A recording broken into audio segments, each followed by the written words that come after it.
Hello everyone, my name is Bardiya Akhbari and today I'm going to talk about an open source software platform that my colleagues and I are working on for multi-modal tracking of skeletal structures and implants.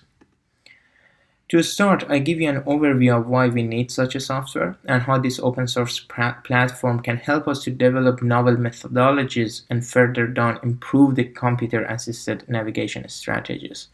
Then I talk about the two precedents of this software, Autoscoper, a tracking software developed at Brown University in the US, and 3D Slicer, a medical image processing open source platform.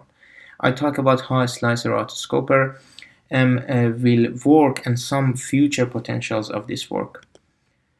As probably this audience is aware, tracking skeletal structures or orthopedic implants for clinical applications or computer-assisted interventions remains extremely challenging. There is no open source software that can perform similar analysis on images acquired from multimodal systems. Such a platform could unite the community and enable researchers to propose and test or retest novel algorithms with the goal of improving the processing time and reducing the labor cost. In brief, our goal is to propose a new software that in near term aims to transfer the need of performing several segmentation procedures, like segmenting the 3D or 4D CT data, to one segmentation procedure and a 2D and 3D registration task. Our eventual goal is to streamline the process, reduce the processing time, and standardize the post-processing measures while maintaining or improving the accuracy of current approaches. The software that we are proposing uses the current 3D Slicer's strong backbone for importing the 3D and 4D CT image volumes, enhances the ability by enabling the 2D synthetic video radiographs generation and communicating them to Autoscoper. The goal is to track the bones or implants and enables the transferring of the tracked information back to 3D Slicer as the capabilities of post-processing this information and exports and visualize information such as postural information and orientation of the bones or implants.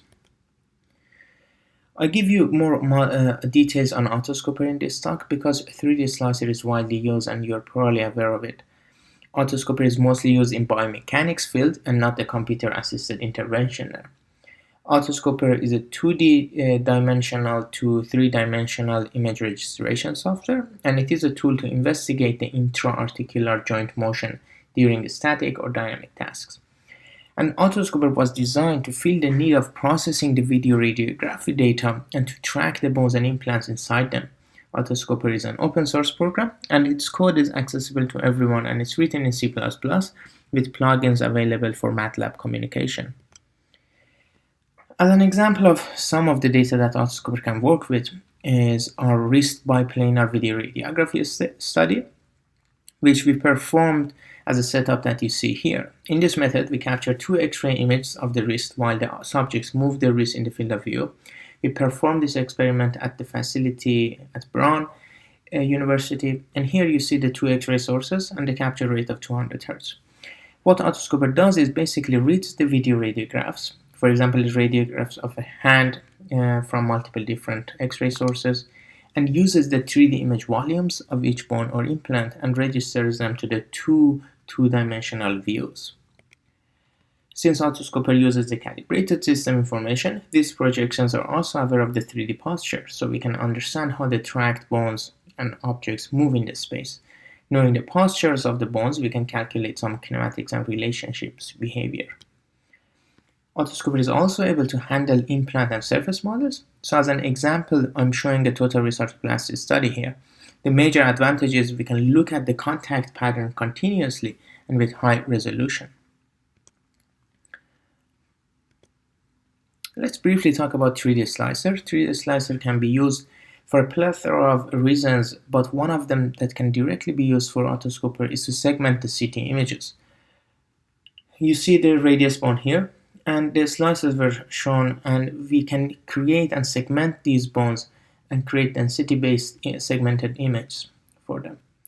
Combining these two powerful software We propose SlicerAutoscoper Multi-modal, or SAM, and to assess feasibility, we compared the agreement between rigid body kinematics calculated using the proposed SAM algorithm to those calculated using our well-established markerless rigid body registration methods using sequential 3D city volume images.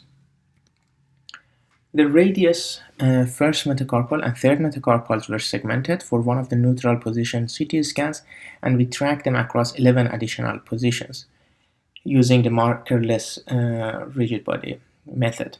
To utilize the existing Autoscoper pipeline, 6 synthetic cameras were used to generate synthetic videos radiographs, and from each one of these 11 CT volumes we had.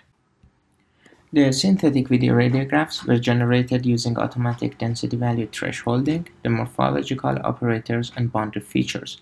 Digitally reconstructed radiographs, or DRRs, were generated from the reference CT image using the existing raycasting algorithms. For each bone, a subvolume of density data within the segmented surface was generated. Each bone was then tracked using Autoscoper, and the 6 degrees of freedom of kinematics were compared to the 6 degrees of freedom kinematics previously computed with markerless rigid body registration, and we calculated that using Bland-Altman analysis. The results were impressive, and we were able to achieve sub-millimeter and sub-degree accuracy. However, this is pilot data, and we're planning on performing a larger study on multiple cohorts in multiple joints. The work outlined in this abstract will yield a state-of-the-art open-source software solution that will accept datasets from multiple imaging modalities. Its development will increase the accuracy and efficiency, improve current implementations, and enable large sample sizes in multi-center studies, promote sharing of novel analysis algorithms, and it also enhances the ability to directly compare results across laboratory and studies. Thank you so much for your attention.